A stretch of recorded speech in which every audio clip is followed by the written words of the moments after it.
يا صباح الفوقان على كيفة القهوة في كل مكان. هنعمل تجربة. احنا معانا كافيه بربوني الروسا، والروسا ده روبوستا، تحميص غامق، قهوة لا ينصح بها الا لمشروبات اللبن، لان هي بتسد جدا مع مشروبات اللبن. طبعا اخر حاجة ممكن تفكر فيها انك تعملها فلتر. فانا قررت النهارده وقلت اجرب معاكم، بما اننا قاعدين وما وراناش حاجه، ان احنا نستخدم الفرنش بريس. فرنش بريس اداه طبعا اللي مشهور عنها ان انت بتحط فيها لبن عشان تعمل له فوم، ده اللي مشهور عن الفرنش بريس. بس اللي ما يعرفش، الفرنش بريس دي اداه تحضير قهوه، بس اداه سيئه السمعه جدا. لو سالت اي حد عن الفرنش بريس هيقول لك انا ما بحبش قهوه الفرنش بريس. قهوه الفرنش بريس مش حلوه. قهوه الفرنش بريس خفيفه زي الميه. الفرنش بريس ما بتبينش معايا النوتس بتاعت القهوه، هتلاقي معظم الناس ما بتحبهاش. انا شخصيا كنت مدمن الفرنش بريس ايام ما كان دانكن دونتس بينزل قهوه في السوق. فكنت بروح اجيب قهوه دانكن دونتس، اطحنها طحنه خشنه، احطها هنا واسيبها تتخمر 4-5 دقايق، وكنت بشرب منها احلى قهوه. من ساعه ما دانكن دونتس بطل ينزل القهوه بتاعته في الفروع، وانا فعليا مش عارف اشرب منها قهوه. كان الموضوع عامل دويتو كده ما بيني وما بين القهوه من دانكن دونتس مع الفرنش بريس. للي ما يعرفش برضو، الفرنش بريس بتعتمد في اسلوب عملها للقهوه، هي اسلوبها بسيط جدا.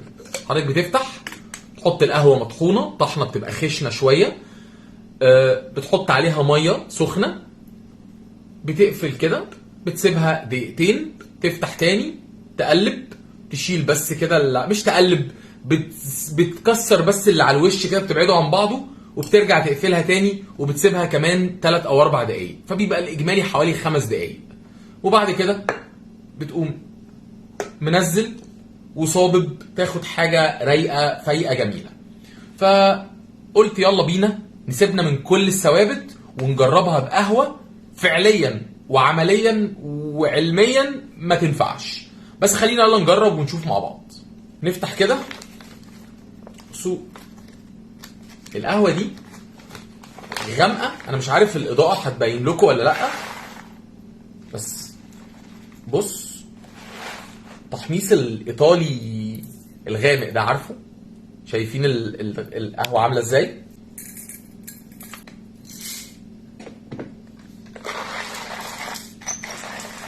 بص احنا هنعمل ايه؟ احنا هنحط الاول شويه ميه سخنه وهي درجه حرارتها لسه 100 كده، عشان ايه؟ نسخن الفرنش بريس ونسخن المكبس بتاع الفرنش بريس كويس.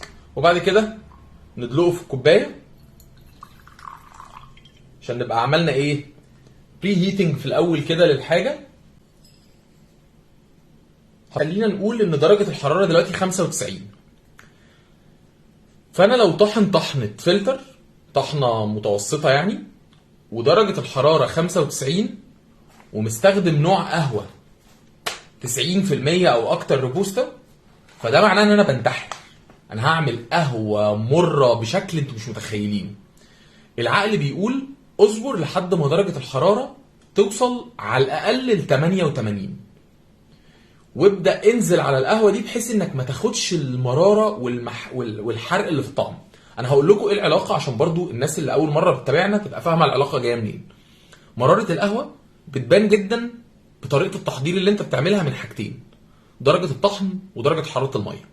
كل ما درجه الطحن بتبقى انعم، فده معناها ان حبيبات القهوه اتكسرت لعدد اكتر، فده معناها ان الاجزاء الملامسه للميه من حبايه القهوه بقت اكتر، فده معناه ان استخلاص القهوه هيبقى اتقل واكبر، فده معناه ان المراره هتبان. في نفس الوقت درجه الحراره العاليه، كل ما بتعلي درجه الحراره كل ما استخلاصك بيبقى اكتر واقوى والمراره بتزيد، وكل ما بتقلل درجه الحراره كل ما انت بتخلي الطعم اللي فيه سويتنس شويه او فيه طعم مش مر يبان. تمام؟ النقطه بقى الثالثه، وهنا مختص بيها جدا الفرنش بريس، وهي زمن ملامسه القهوه للميه. كل ما زمن ملامسه القهوه للميه زاد، كل ما الاكستراكشن زاد او الاستخلاص زاد، كل ما المراره هتزيد. وكل ما زمن ملامسه الميه للقهوه قل، كل ما المراره هتبدا انها تقل. انت هنا بتعمل بالفرنش بريس، والفرنش بريس دي اداه قايمه على التخمير. التخمير هنا يعني ايه؟ يعني انت بتحط القهوه مع ميه سخنه مع بعض، وتسيبهم من غير تقليب ولا اي حاجه يتخمروا. فانت هتسيبهم كتير هتاخد قهوه تقيله ومره. هتقلل في الوقت، هتاخد قهوه اخف وطعمها ما فيهوش مراره عاليه. هنحط كده، احنا قلنا هنحط ايه 100 جرام، وهنحط بلومينج 20 جرام اللي هم 20%، بحيث ان القهوه تبدا تبقلل كده وتخرج ثاني اكسيد الكربون اللي جواها والغازات علشان تبقى جاهزه ان احنا نشتغل. البلومينج ده هياخد معانا 20 جرام في حوالي 20 ثانيه لحد ما نوصل لل 100 بالظبط.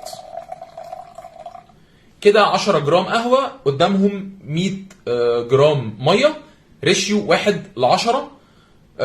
حاسس ان الريشيو ممكن تبقى تقيله شويه، فممكن يعني نزود نوصل ل 110 مثلا، عشان بس حتى يبقى ايه الدنيا منطقيه شويه. بصوا احنا على التايمر دلوقتي هنستنى لحد ما تتم دقيقتين. عدينا اول دقيقتين هنعمل ايه؟ هنشيل ده ونبدا ان احنا نكسر بس كده ايه الوش بتاعها. في ناس بتشيل ده وبترميه، انا ما يعني بتشيل الابيض ده وبترميه، انا ما بحبش كده. انا هكسر بس الوش ده.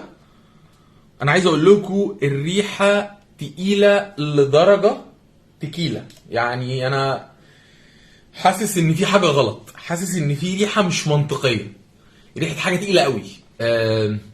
ريحه الروبوستا، عارفين الريحه اللي هي بتقفل دي، اللي هو تضرب في مناخيرك تحسسك ان انت زي ما تكون القهوه متضايقه منك.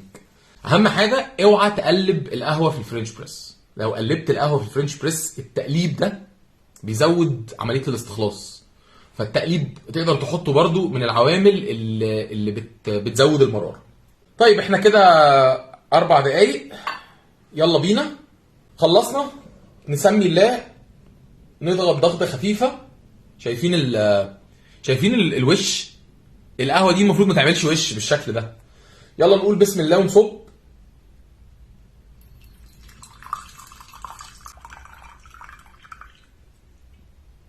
طيب اول حاجه الريحه قويه جدا، الريحه قويه جدا، ومش شبه ريحه الفرنش بريس تماما، مش شبه الريحه اللي انا بعملها في قهوه الفرنش بريس. ودي اول تجربه ليا مع القهوه الثقيله او القهوه اللي فيها روبوستا عاليه او القهوه الغامقه مع الفرنش بريس.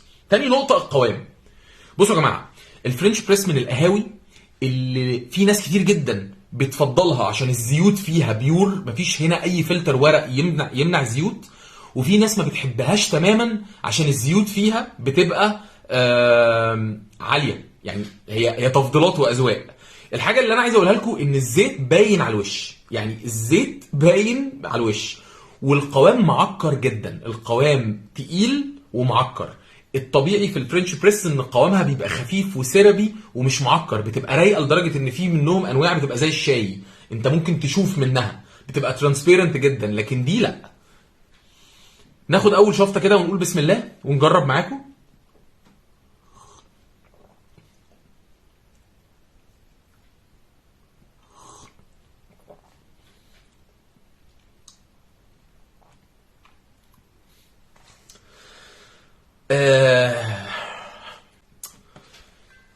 ثانية واحدة. بس الموضوع طلع ممتع قوي. هي بقى ايه؟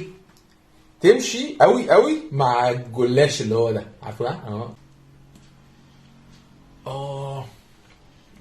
يا لهوي.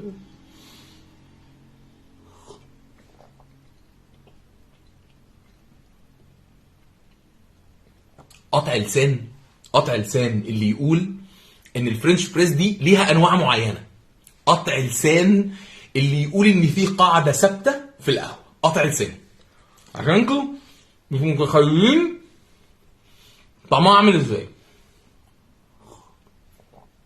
ايه ده؟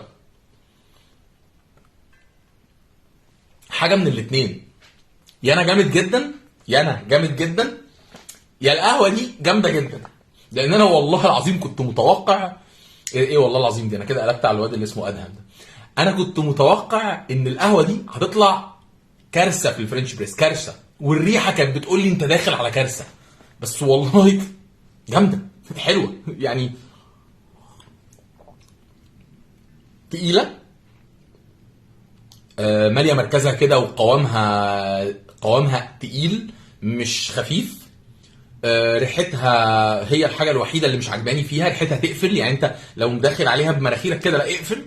بس طعمها مرارته متوسطه، لا عاليه قوي زي ما انا كنت متخيل، ولا مديه زي الميه كده ملهاش طعم. وفي نفس الوقت طعم القهوه فيها باين. يعني بعيدا بقى انسى خالص، اقفل عينيك كده وانسى خالص ان دي قهوه فلتر. دي ما تعتبرهاش قهوه فلتر. عارف الامريكان كوفي اللي كنت بتشربها عادي جدا من اي مكنه امريكان كوفي؟ اعتبر ان انت بتشرب امريكان كوفي في المكتب مثلا عندك، بس بماشين حلوه وبقهوه حلوه، بس مفيش اي نوتس ولا في اي حاجه غير طعم القهوه. بلين قهوه، بلين بيزك كوفي. مش حرفي كتير، ومش هقول لكم حاجه كتير، ولا شوكولاته ولا كاكاو ولا مكسرات ولا لب ولا اي حاجه. قهوه طعمها حلو، طعمها لطيف، طعمها مش مر،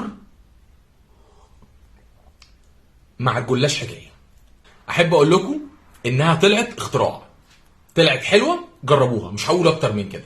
وجرب، ولو عندك اي راي مختلف قول لي في الكومنتات وانا معاك. تصبحوا على خير.